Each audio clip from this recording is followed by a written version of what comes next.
If someone asks you how humanity came to be, you might say, humans evolved from apes. Or you might say that humans were created by God. And in Eastern culture, there's the saying that Nuwa created humans.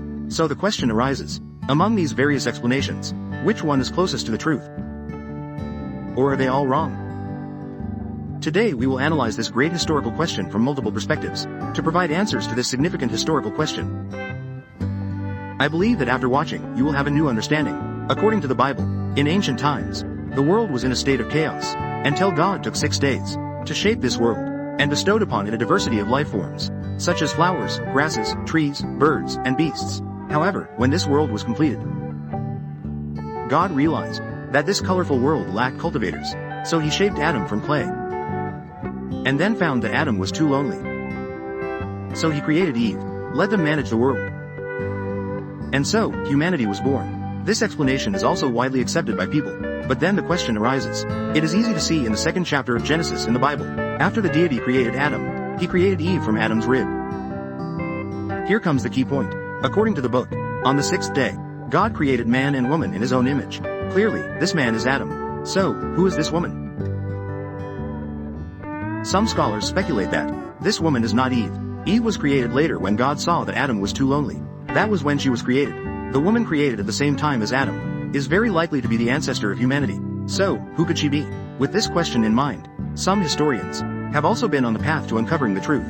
In 1851, archaeologists discovered in the southern region of Iraq the ruins of a Sumerian city dating back 7,000 years. This well-preserved ruin caused a great sensation in the archaeological community at the time, because it provided valuable clues for reconstructing Sumerian history. Provided invaluable clues. However, as the investigation progressed, historians noticed that this site seemed to have been abandoned around the year 800 AD.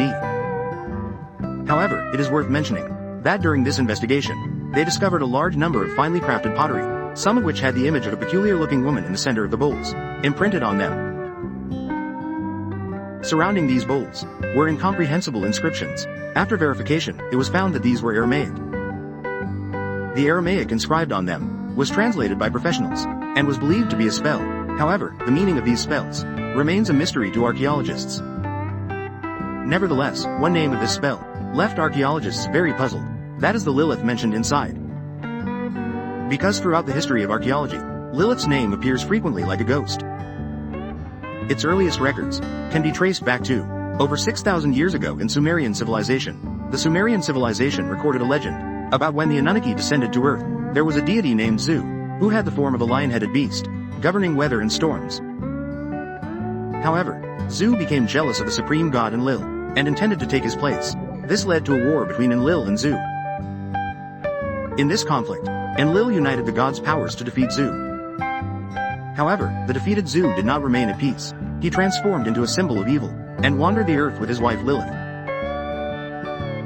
This is the discovered the earliest documented material recording Lilith. In addition, the image of Lilith also appears in other ancient texts.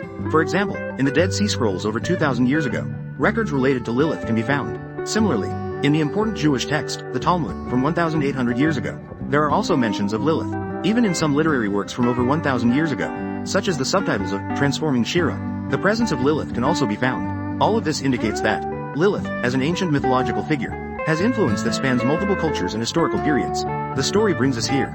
The focus comes. What relationship does this Lilith have with the origin of humanity? Why is she said to be the ancestor of humanity? Could it be that the truths of history have all been altered? Fast forward to 2006. A researcher named Robert Brown unexpectedly discovered a supposedly ancient scroll said to date back 5,000 years. This precious historical artifact sparked his immense interest and curiosity through the study of this scroll.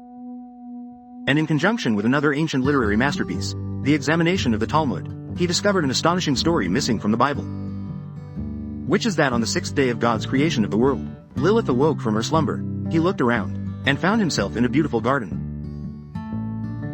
In the center of the garden was a bonfire. It burned fiercely, emitting a warm glow. Next to the bonfire, a naked woman was sitting quietly.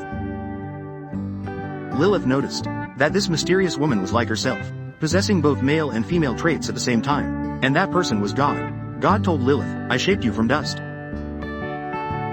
and infused your body with a part of my spirit. You are the first being to have a soul. From the moment you were born, I will experience the myriad forms of the world through your eyes. to experience the myriad forms of the world. Thus, over the long years, he wandered in this world created by God.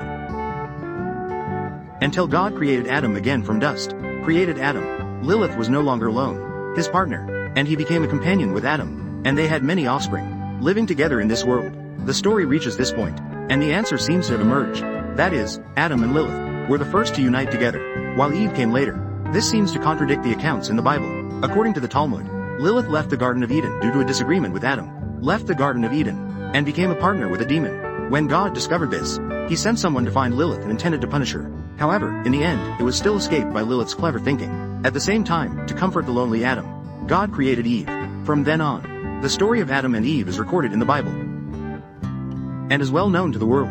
Of course, the above story is merely a conclusion drawn by Robert through comprehensive studies of ancient texts, derived from his reasoning. The truth of the matter lacks solid evidence. However, one thing is certain, that is, the historical figure of Lilith does exist, because there is no smoke without fire. Rumors often have a basis in fact. According to scholarly research, between the 2nd and 7th centuries AD, the residents of the Middle East generally believed that Lilith was a real being. Whenever disasters such as disease, famine, or war occurred, people would think that it was Lilith retaliating against Adam's descendants that caused these evils. Not only that, the story of Lilith also appears in other ancient Jewish texts. This shows that Lilith is an ancestor of humanity. It's not entirely impossible. Of course, these are all speculations from a religious perspective. Everyone can just view it as a story. What do you think about this?